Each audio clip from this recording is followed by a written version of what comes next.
6 beautiful हदीस। अल्लाह की जात पर भरोसा करने वाला कभी नाकाम नहीं होता। किसी का राज तलाश मत करो, अगर मालूम हो जाए तो फैलाओ नहीं। कोई भी मुसीबत पड़ने पर मौत की तमन्ना ना करो। इंसान का सबसे बड़ा दुश्मन उनके बुरे दोस्त हैं। किसी को खुश करना नेकी है। अल्लाह उस शख्स को आबाद करता है जो हदीस सुन के दूसरों तक पहुंचाए।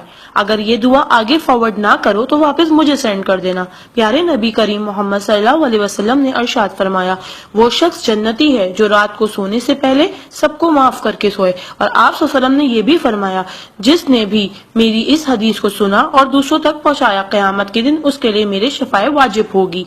बुराई को खुद में और अच्छाई को दूसरों में तलाश करो, यही आपकी सबसे बड़ी अच्छाई है। गुस्से से बचो क्योंकि वही पागलपन से शुरू होता है और पछतावे पे खत्म होता है। तन्हाई में अपनी सोच पर और महफिल में अपनी जुबान पर काबू रखो।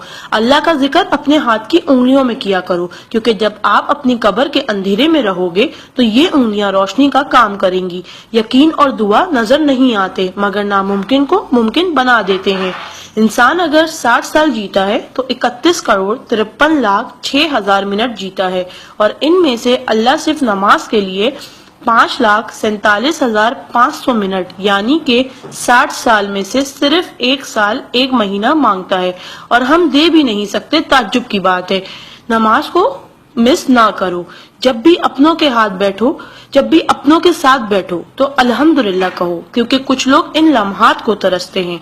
जब भी अपने काम पर जाओ तो अल्हम्दुलिल्लाह कहो, क्योंकि बहुत से लोग बेरोजगार हैं। अल्हम्दुलिल्लाह कहो जब तुम तंदुरुस्त हो, क्योंकि बीमार किसी भी कीमत पर सेहत खरीदने की ख्वाहिश रखते हैं। अल्हम्दुलिल्लाह कहो कि तुम जिंदा हो, क्योंकि मरे हुए लोगों से पूछो जिंदगी की कीमत। दोस्तों की खुशी के लिए तो बहुत से मैसेज किए जाते हैं, देखते हैं अल्लाह के शुक्र के ये मैसेज कितने लोग फॉरवर्ड करते हैं। इस्लाम इज अ स्कूल, दीन इज अ क्लास, दुनिया is a campus, we are the student, Quran is syllabus, Ramzan is test, नमाज इज प्रैक्टिकल, मोहम्मद सल्लल्लाहु अलैहि वसल्लम is a teacher, Allah is examiner and कयामत is the date of result. So try to get the first position in this result. Please do not stop forward to all Muslim. Allah की कुदरत को देखो।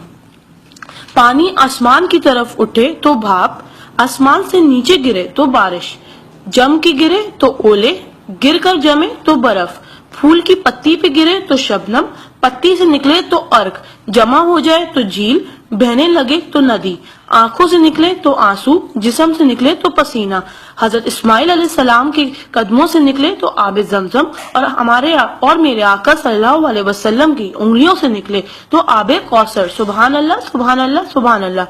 कोई ना जाने जिसे उसी रब जानता है। राज को राज न समझो, वो सब जानता है। अगर मांगना है तो उस रब से मांगो, क्योंकि जुबान पे आने से पहले वो दुआ की वजह जानता है। सुभान अल्लाह। एक दिलचस्प हकीकत, जब नेकी की जाए तो राइट फरिश्ता लिखता है, और जब बुराई की जाए तो लेफ्ट फरिश्ता लिखता है। क्या आप ऐसा अमाल मालूम है जिसके करने से दोनों फरिश्ते हरकत में आ जाते? वो अमाल दुरूद शरीफ का कसरत से पढ़ना। राइट फरिश्ता 10 नेकियां लिखता है, उल्टे हाथ का फरिश्ता 10 गुनाह मिटाता है, और अल्लाह 10 दर्जात बुलंद करता है। सुभान अल्लाह। आप इस मैसेज को अपने लिए सदका जारिया बनाएं और दोस्तों तक पहुंचाएं। सुभान अल्लाह, अल्हम्दुलिल्लाह, अल्लाहु अकबर पहले सेंड कर दो, क्योंकि जब तक कोई ये मैसेज पढ़ता रहेगा जन्नत में आपका नाम का पेड़ लगता रहेगा। Please do not stop. Regards, Zainab Abid. Thank you. जज़ाकल्लाह।